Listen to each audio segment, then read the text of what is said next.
Good morning, YouTube. So I got up at about 4:30 this morning to head into the dunes. It was about 8 or 9 degrees Fahrenheit this morning when I woke up, so that was fantastic. I haven't been to these dunes in years, so I wanted to get out here early. I'm sure you can see they get very steep to get to the top. So I trudged all the way up there this morning, and there's no clouds, nothing up there. So I decided what I would rather do was find some texture, and the sun's going to come up right about this side here. So I'm hoping that it'll cast light this way, and then over here, you can just see it. There's a ton of interesting texture in the sand. So I'm hoping that this will light up, and give us some good light. But overall, it might not. I don't know. This place is really tough. It's not like Death Valley, where you could kind of see the dunes ahead of you and plan out a composition. These are big, big, massive dunes. So my strategy coming in here was going to be different than Death Valley, because I've taken a lot of shots of dunes and grand landscapes. Here I really wanted to focus on picking out single massive dunes and the mountains which have snow on them, which look really good.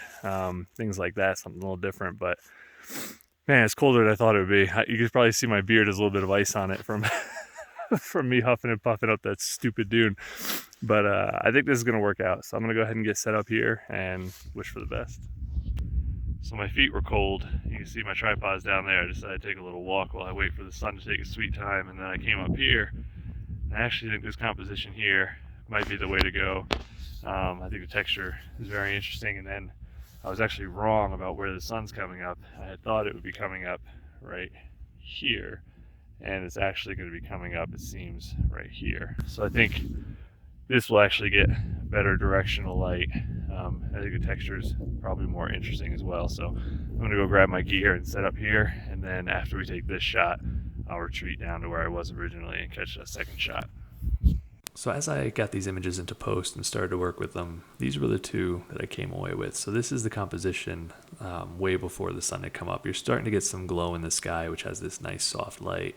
And then this is after about an hour after sunrise, when the sun had just gotten up over the peak and there was that very intense directional warm light. And looking back, I actually much prefer this composition and this light. So in this one, all the leading lines seem to be going right towards this mound, which is the subject, and they come in from the side and above. But also that soft early morning light is just very peaceful, and standing out there, that this is more the feel that I had, whereas this one is very intense, high contrast. And what took me in was I liked this line here, and I went with this composition because of how these leading lines sort of bring you in. But this just feels very busy, very crowded, and kind of intense, whereas this one just feels very soft and has more of a relaxing feel. So I'd be curious which one you prefer, but I think ultimately I definitely prefer this light, and I think this composition as well. But I wish I had shot both compositions in that early morning light, because I would have been curious to see what it would have looked like. But overall, I think this is the better of the two images. All right, so after a frustrating, cold, and largely unsuccessful, I don't know. A couple of the images might come out. I don't know. We got about 15 minutes where the light was really, really nice, and the texture in some areas lit up just the way I thought it would. Some areas didn't. The first composition I was looking at, where I thought the wall of sand would catch that first light, it did. What I hadn't accounted for was the giant shadow that the other dune was going to cast right across it. So there's this stupid line. So I didn't end up shooting that composition. That's just the thing. You come to a place and you haven't been there before, or at least not in a long time. The dunes change. Every day you got to just get out there and try and find something new, because it's never going to line up exactly the way you think it is. But what I'm gonna do now is about 10 o'clock. I took a quick nap. It's warmed up a bit. It's about 35. So I'm gonna get out there and start scouting. There's a few areas that I think will be interesting. So the stream here is just kind of at a trickle right now, so it's frozen. So I think that could be interesting, depending on the ice and how it looks. That might be a sunset composition. The problem here is that the sun sets directly on the opposite side of the dunes, and the dunes are so tall that by maybe an hour before sunset, I think all this is going to be in shadow. So it might not work the way I want it to.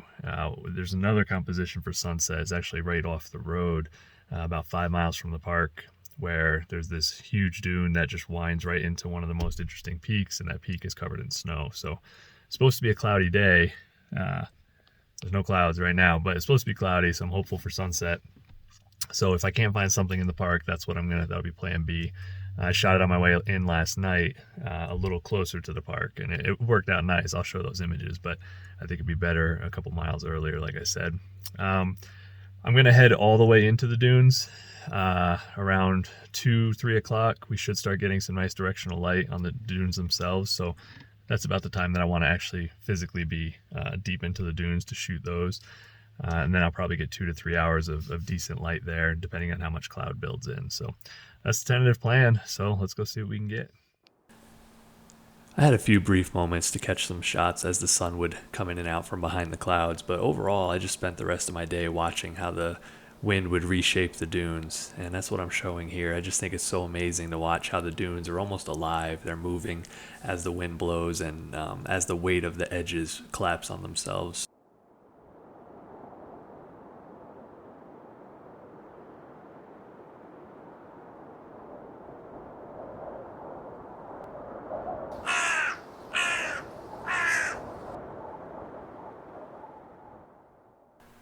I was really excited when I came up on this composition here because there's some rabbit tracks that lead right to the top of this dune, and I was just blown away that the tracks were still there and the wind hadn't blown them away yet. So I stood here for quite a while waiting for the sun to peek through the clouds, and I just had a brief moment where the sun broke through and I was able to take this shot here where the sun is just illuminating the front ends of these dunes and the back ends falls into shadow. And I really like how the rabbit's tracks in the beginning kind of draw you into the very bottom of the image, and then your eye just works its way through along that dune. So I was very happy with this composition, and overall I think it's one of the better ones from this trip.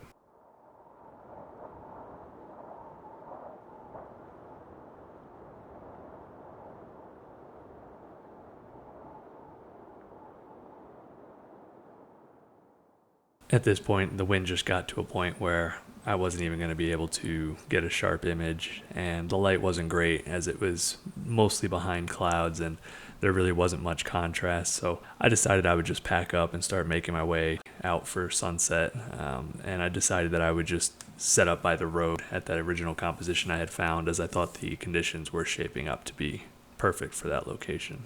Okay, we're set up here for sunset. You can see we're right off the road.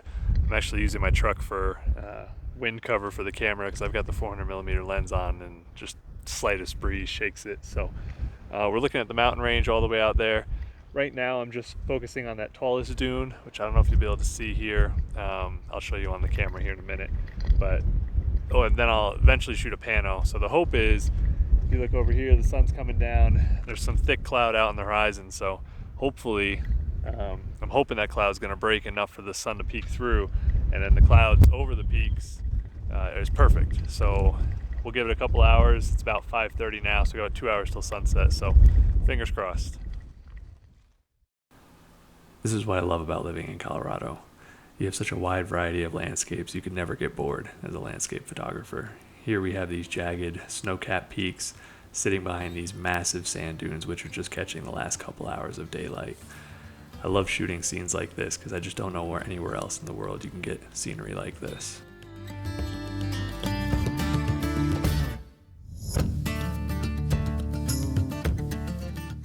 When I was shooting this scene, I couldn't help but think about how nobody would ever see this scene in exactly the same way. You could see the sand blowing across the dunes, and the dunes constantly changing. Nothing ever stays constant within the dunes, so I decided to name this image All But Memories, and it's after a sundial motto that says time takes all but memories.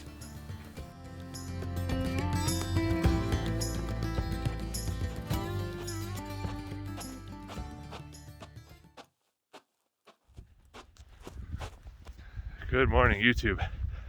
Forgive me, I gotta do this while I walk because I overslept. It was about 30 degrees, so it was a lot warmer last night, so I slept like a baby and I didn't want to get up, but it's just after 6, and you can see behind me the sun's gonna come up right here, and these clouds are perfect. They're hopefully gonna catch all this light. I mean, it's only 6 and you can already see the fringes starting to light up, which is a good sign. So I'm gonna try and get to these dunes right out here. Find a nice dune that leads hopefully to the peak that's just around the corner, because that's my favorite.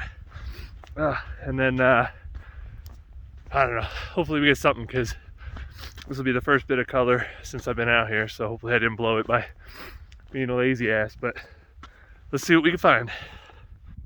You ever have conditions where you can't understand how the sky would not light up?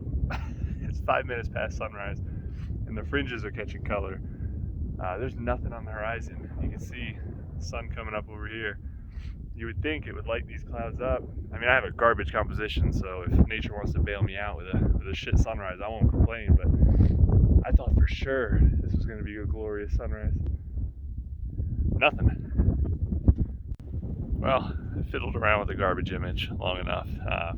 No light coming in, so I think next best is going to be the sun coming up above the horizon, which gives me two choices. I could either start heading back down and shoot the dunes as a whole, catching that first light, which might be nice.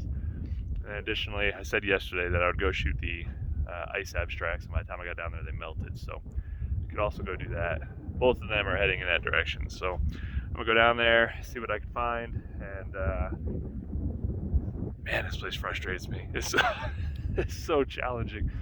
It's gonna be a real kick in the ass if I spend all this time running around these dunes like a crazy person and my best image is taken 5 feet from the road. I guess that's how it works sometimes, but it's a me issue. I mean, it's beautiful. The dunes are beautiful. I just can't seem to make it work. So that's got to get better, because there's a lot to shoot here. But I think you can spend weeks here trying to learn the dunes and where you need to be. And the most success I've ever had here was when I camped out in the dunes. It was a slog getting out there with all the equipment, but waking up for sunrise and you're able to just start walking east until you find a composition is really the way to go. So maybe I'll do that again next time, because trying to run up these dunes so that you can get far enough west so that you can turn around and look east and find a composition that's a challenge, man. But anywho, that's enough whining for me. I blew it, my fault. But let's go see what else we could do. On my way to the frozen creek to shoot the ice abstracts, I came upon this dune right here. I really liked the texture on the right and how it came to an abrupt end as the dune had a steep fall off. The problem was the way this curve went around to the left, taking you out of the scene. I wanted to be able to emphasize the texture on the right, and that really is the focus of the image, so I didn't want some feature taking me out. So what I ended up doing was a vertical composition where I tried to balance on the top left the amount that the texture goes in to the left half of the image. I wanted to balance it and have the smooth texture take over more on the bottom right. So it's kind of like a yin-yang type of thing when you see the image. So overall, it's a lot more balanced than it would have been as a horizontal composition. Unfortunately, none of the video that I took at the creek was usable, but I wanted to show you a couple of my favorite images. So in this one, the moisture between the texture of the dunes actually froze and created this really interesting contrast between the wet sand and then the frozen moisture.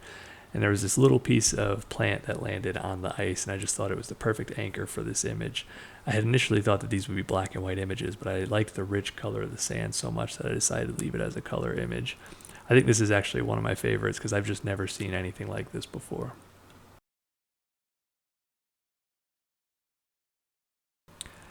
I took dozens of different images of these different fractures and cracks, and the textures in the ice were amazing because the individual grains of sand would cause the ice to form around it, and it seems to have formed in multiple layers because there was air and water between each layer. And it was very, very fragile, and it was melting very quickly. So I was happy to come away with a couple of images that I really liked, because this is a pretty unique experience to be able to get this ice to form like this over the sand. Alright, well that does it for this week's video. I know this was a long one, so thanks for sticking with me. It was a long one for me too, I won't lie to you. Those dunes really kicked my ass. I'm pretty tired, but overall I think the images were worth it. I had a great time, and I'll definitely be heading back to those dunes for another shot at it. So I just wanted to do a quick plug for next week's video. I'm getting ready to film it right now. I'm going to be taking some of these negatives here, doing some darkroom printing. In next week's video, we'll go from everything from the print to getting it mounted, framed, and hung up on the wall. And that's where I want to steer this channel. I think that's kind of where there's a gap in the YouTube content right now. There's a lot of videos that are about post-processing and all that, and that's great. I love those videos too, but at the end of the day, I feel like that just gets you to social media and things like that, which are a great tool, but it's not the end goal for me. I always want to get that image up on the wall, and that's the part that I'm really passionate about. So that's really what we'll be spending more time going forward, is a lot more printing, mounting, framing, and just those finishing pieces, which is something I feel like not enough people are doing right now. So hopefully you'll come back for that next weekend. And then in terms of in the field videos, if you did like this, we'll be going back to Rocky Mountain National Park a couple times. Going to Utah, so Alstrom Point, Zion, those areas. And then in July, I'll be going to Alaska to Katmai National Park, which I'm really excited about, going to photograph the grizzly bear. So it's been a bucket list item for mine for years. So I'll probably make a couple of videos about that trip as well. So if any of that sounds interesting to you, make sure that you subscribe, stick around. And otherwise, have a nice weekend and get out there and make some images.